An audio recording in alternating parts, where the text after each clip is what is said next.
Hey everybody, so I am back with another build here. This is going to be more of a terrarium than a paludarium. This is my 75 gallon, which houses 2 large blotched tigers. And originally I had a water section because they were water dogs when I got them, so I needed to have land and water. This is going to be probably almost all land, maybe a little bit of water. I haven't really decided yet, but so I'm going to redo it. I'm going to do the sides like I usually do the background. I'm going to have a lot of driftwood in this, a lot of moss, a lot of plants. I'm going to maybe have a little bit of a drip wall effect. We'll see. That's a Turtle Clean 30 filter right there, by the way. It just stopped working. So the water really only has an air stone. They're never really in it anyways. So the water conditions are actually okay. As you can see, I'm going to save all the substrate in the plants. I'm going to plant a bunch of ferns. I'm actually currently sterilizing some wood here, as you'll see. This is 5 large pieces of Malaysian driftwood. And so I'm really excited to start working on this and give these guys a better home. Hey everybody, so this is my 75 gallon that I had my blotched Tiger Salamanders in. This is the kind of stuff that I don't show you guys, but this is the ugly, the not fun stuff behind trying to get this stuff done. I mean, you can see I've been sitting here for hours scraping, trying to get all the silicone off with the scraper. I've had to put the plants into these bins, been throwing things away, I've been using my shop vac, got the salamanders in that crappy little bin. I feel bad, but it's the only place to put them right now. And so I'm going to clean this thing with some Barkeeper's Friend and some rubbing alcohol, and hopefully I can get the water stains off. Remember, I don't really care about this side, the 2 sides, or the back. What I do care about is this crappy scratch. Can't really see it, but you can see right there's a scratch there I can't get out. So one of the rocks, I think, cracked the glass when I say cracked, it just scratched the glass when I first got this. So unfortunately, there's going to be a little scratch there, but it is what it is. You know, this is a nice tank. It's not that old, so I don't want to junk it. And I'm just going to repurpose it for their new habitat that I'm going to build. Remember, so I'm getting rid of the water. Some people think you should leave a water dish in there. I always have water features in all my tanks. Some of the lights are off on their timers, but these are mole salamanders. The only reason I had a water feature to begin with was because they had their gills when I got them. They were, i.e. they were water dogs. And so now they're not, and they hardly ever go in the water. I might put a dish in there every now and then, but I'm going to have, I bought a Miss King Ultimate system. You can see it there. And then I've got another Miss King under here, the starter. So I'm going to have 2 Miss Kings, 2 sprinklers in here going 2 to 3 times a day to keep it pretty damp, not to oversaturate it, but I am going to actually just build a terrarium for once. So this is the first time in a long time I'm not building a paludarium. So pretty excited. So let's go on to the next step. All right, people. So got this thing cleaned out, cleaned it with Barkeeper's Friends. I scrubbed it for a good 45 minutes, rinsed it with RO water, used the shop vac, got all the water and everything out, cleaned it again, used rubbing alcohol, wiped it down the front and the back, everything. And then I also used some Windex, and then I rinsed it off with some RO water again. Yeah, there's a couple scratches in here that you can see in the front, but there's really nothing I can do about it. The back is kind of crap. I mean, it's all just some of the like the silicone, as you can see on the bottom. I don't really care. I can't feel it, but there is some silicone. So I don't know. But anyways, so we're in pretty good shape right now. I will say this tank empty, this 75 gallon weighs 140 pounds. I lifted it off by myself. It's not really the weight, it's just awkward. So I'm gonna have to do this build on the stand, which is gonna make it a pain in the ass. So we will see what happens. But may have to get someone to help me get it off so I can, lay it on its back and sides to do the background. But I'm not gonna use a lot of rock on this one. I'm gonna use a lot more driftwood, which I'll talk about next. But yeah, anyways, we got the tank clean, empty. We're in pretty good shape. Let's go on to the next step. So hey everybody, Drew, I just want to let you know that I drilled a 1/4 inch hole using a 1/2 diamond bit hole saw into the 75 gallon. Made sure it wasn't tempered first. And then I used these seals here. You can see, I get these from US Plastics. You have to order them. It takes forever for them to come, but I have about 4 or 5 left, so I figure I'm in pretty good shape still. And they fit snugly into there. One thing that I started to do, which I saw Serpent Design, I saw him a while back, a few years ago. I started to adopt it more recently. Usually I would just have this in here and just have the water drain out into a bucket if, you know, once it got filled, and it would just, I would empty the bucket whenever, you know, it took forever, but you know, that's kind of how I did it. But what he did is he takes these airline flow valves and he put a little piece of tube on the inside so it fits nice and snug in this seal, and then he just attaches the thing, and then you can actually control it. So it's really a super smart way to drain your tank. So I always used to drill the tanks and use these seals, but I never did what he did, and now I'm starting to do it all the time for my terrariums. So really smart. It's better than siphoning water out, which is gross. It's pain in the ass. There's no reason to do that. So anyways, on to the next step. This is the only hole I'm going to be drilling. It's going to be a fully terrestrial setup with a false bottom. And so this is all the drilling, which is nice for once. So on to the next step. All right, so here we go. I made the false bottom. I utilized the other false bottom top I had before, put some sides. I actually used two because building this for a 75 gallon was just too flimsy.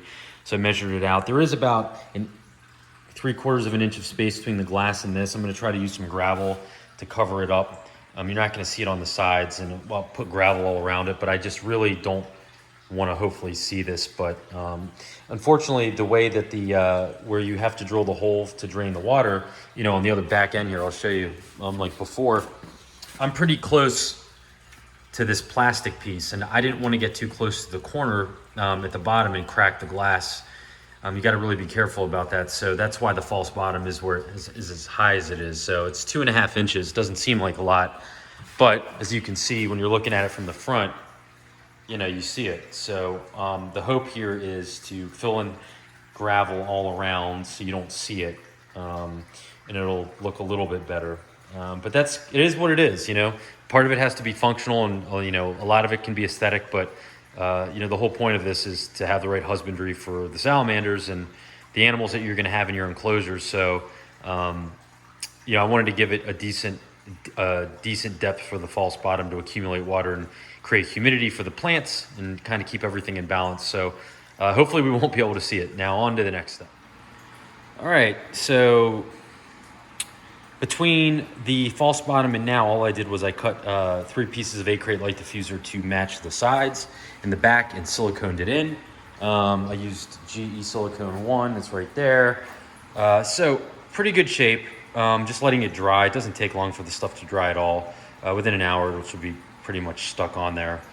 I'm not sure if I'm going to build any structures in this because these guys burrow a lot. So I don't want to take up any, you know, any land, you know, any real estate for them to have like structures in it. So I might just build up the dirt. I'm going to have it lower in the front, have it going higher towards the back.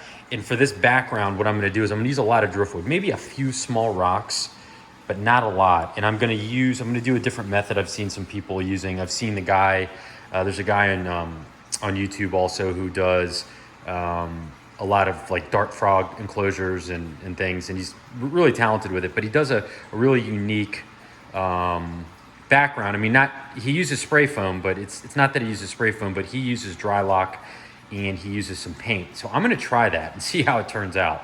I'm going to test it on a little bit on something else to get the color and make sure it doesn't look like crap. But that's what I'm going to do for this. I'm going to try to keep this as light as possible. I'm going to use a lot of wood and try to use a lot more foam, maybe a few rocks, but that's it. So just going to let this dry, and then I'm going to move on to start creating the background. Okay, so while I'm waiting for the silicone to dry on the 8-crate light diffuser on the back of the glass in the aquarium, I'm just going to show you guys some of the driftwood. This is Malaysian driftwood that I've already sterilized through boiling, and some other branches I have. Here's the rocks that I had in the last one. I mean, these things are huge. I might use a few of these rocks over on this side. I'm probably going to use this for an all-aquatic setup for a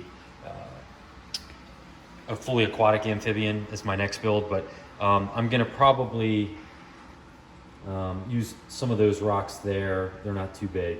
And then all this driftwood. So I'm going to try to create some really cool structures and some hides for the Tiger Salamanders. Yeah, so we will show you here in a second, once the stuff dries, how I am going to make the background. All right, so I started to foam in pieces of driftwood. I got a lot of this gaps and cracks foam all over the bag. It's going to be a pain in the ass to get off. It's annoying.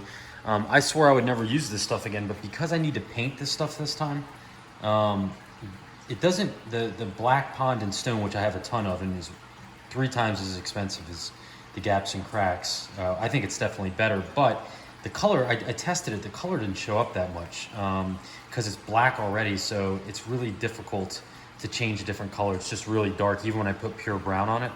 So what I think I'm gonna have to do is use a lot of this, maybe a little bit of the black, but I'm gonna have to use a lot of this. I have 2 more cans of these big, so probably won't be enough. I'll probably need to get some more, but I'm just gonna have to do this in pieces. I'm using some Reptibark and some Reptisoil to prop things up. I have some dumbbells for my gym that I'll use too. But I'm gonna probably put at least 2 more pieces, at least these 2 guys, on the backgrounds. And then I have 3 left. So I'm not sure if I'll put another one back or not. But anyways, I just wanted to say, so this is me starting the background. And I will show you what I do once I get all the pieces up and foamed in. All right, so making some progress here. Was able to secure that piece in, working on this one, which is gonna be tough because I haven't foamed anything underneath it, and it's a pretty big piece of wood. So I don't know, we'll see. I was able to put a little net cup in here to put a plant, probably one of my pothos trimmings. You put newspaper or paper towel in there so the foam doesn't get in, and just drill a hole in it so water can drain. A net cup, if you don't know, order these online. It's just one of these. It's some plastic cup for plants, I don't know if I'm gonna put any more in it. Plant stuff kind of all over the place, but I think it's gonna look pretty cool. There's look a little cool from, you can see this piece of wood might grow some moss or something. I don't know, we'll see. But anyways, well, just kind of making progress. It's kind of slow going right now because you got to wait for stuff to dry, and then it'd be a lot easier if I could flip the tank over. Let's just say that. All right, so about 2 hours it took to carve and clean. I used this drill bit attachment, which just is like a wire brush. It's a lot easier, but you see it makes a mess. So have a shop vac or something on handy to clean up. I don't know what I'm thinking about this. I used some of the black foam because I ran out of the, which is the pond and stone. I ran out of the gaps and cracks. Doesn't really matter. Most of the black stuff's gonna be covered up with substrate. I had to refoam some areas because it slunk down into the tank. It didn't stick because it was just too much, I guess. But I don't know what I think about this so far. It's gonna be a pain in the ass to paint. Another thing is, so weirdly, so you see these 2 pieces of wood that I kind of foamed in. I like the one in the center, but when I put this other one on, I think our mind tries to make sense, make order out of things. So they're at the same level, which is pretty stupid. So I don't know why I did that. But I might put another piece in here to make it look a little more natural. I like that over there, put the little net cup in. And so what we're gonna do next is we're gonna paint this stuff with the dry lock, and I got a couple of different colored paints, some browns and dark grays, to try to make it look like rock or something. I don't even know. We'll see how it turns out. I'm a little like 50-50 on this one right now. So let's go on to the next step. All right, folks, here we are. So I painted the dry lock and the paint's on. The paints are right here. And I went with this dark gray. I'm gonna put some more darker highlights on it. If you look really closely, there's some dark areas and some light areas. I like the way it turned out. Just try to blend the brown a little bit. I don't know if I love doing it like this. I mean, usually I do tanks like this and I use real rocks. This thing is so heavy though that I really wanted to just use foam and kind of recreate a rock look. I think it came out pretty well, to be honest. But this actually takes a really, really long time. I've been working on this all day to carve it with you use sorry, you can see it. It's like a little wire brush. A lot of people do that. It's a lot easier than carving. I mean, I still had to carve stuff by hand. But yeah, I mean, I think it came out okay. I got to let it dry, clean everything with rubbing alcohol. You better have a razor scraper like that, because little paint droplets go everywhere. And they come off the glass, it's fine, but you need to scrape it off. So anyways, I think I'm done mainly most of the hardscape now at this point. Liking the way it turned out. This is going to be a lot more functional than aesthetic. I'm still hoping to have it look really good, but really happy with the way this came out right now. Sorry for the glare, and on to the next step. So here we are. This is almost dry. There's still some spots that are wet. I'll just come in here and show you where I dabbed a little too much maybe of the stuff. But overall, I mean, I'm really liking the way this turned out. This turned out pretty awesome. Looks like a cavern wall. You can see that's the net pot in there. There was already a hole in it from an air bubble in the foam, so I don't need to do anything with that. So really liking the way this thing turned out. Put the false bottoms in. I had to cut a little bit around the bottom, not a big deal. No one's gonna see that anyways. So I'm gonna fill in gravel all around these things. And then really that's about it. I mean, I might put prop a couple pieces of wood in and foam them in, but I don't even know if I'm gonna need to do that.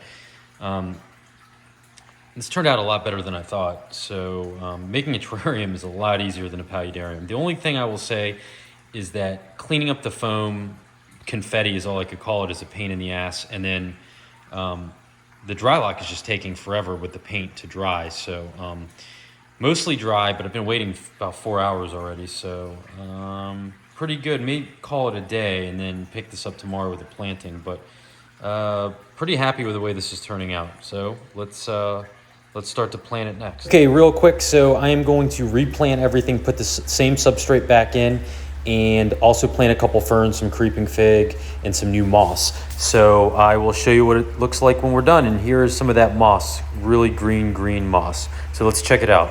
All right, everybody, so as you can see, I planted my old plants back in, put the old substrate, added some more substrate, and a drainage layer, which is my false bottom, and I put gravel in front, which is great. You don't see the false bottom, it's separated by some mesh. As you can see, I think this turned out really well. A lot of plants, didn't even use half the driftwood or any of the rocks, just wasn't enough room. I made some hides and some tunnels for them you can't really see. So they have a lot of places to dig. It goes to about 6.5, 7 inches of substrate in the back, so we're in pretty good shape. A lot of digging room, a lot of ferns, peperonia, bird's nest fern, Boston fern, pothos, creeping fig. So it's Ficus pumila, I think is the scientific name on that. But it's looking pretty good. I'm really happy with this. I'm using a double Mist King on the left side, and on the other side that you just saw is a single. I'm using the attachment that they give you I screwed it into the top of the tank. It fit nicely. I'm leaving the front open. They can't crawl up the glass. They can crawl up the background, but not the glass, so they can't get out of the front. So it'll leave a little ventilation. The other side is a screened in part. So I think we're in really good shape here. I really like this. It's going to be misted 3 times a day, so we'll definitely be damp enough. There's only 2 large Tiger Salamanders in here, so this is 75-gallon, more than enough room. And let's add the salamanders. Right, so I've added my 2 large blotch tigers. As you can see, they're a little stunned right now, coming out of their little bin I had them in. I did this build relatively fast, but I dug 2 holes using the cork bark, so it looks kind of like a natural burrows. I actually dug burrows for each of them, so let's see if each one will go into their respective new houses. They look like little hobbit holes, but here we go. So this is the big one right here on the left, and this guy is pretty big too, but this one here is massive. It's about almost 11 inches, and he is making a beeline straight for his new house, which is great. Let's see what this one's gonna do. And I'm pretty sure he's really gonna like it as well, and he is just naturally taking off for his house. It's funny. I know these 2 pretty well. So anyways, appreciate you guys tuning in. Definitely subscribe to the channel, like, comment, and I am going to be creating a new build soon. It's going to be a tall vivarium, maybe a drip wall with another salamander, or maybe a frog, but more than likely a salamander that can utilize the vertical space. So stay tuned for that new build, and thanks again, and appreciate all the support.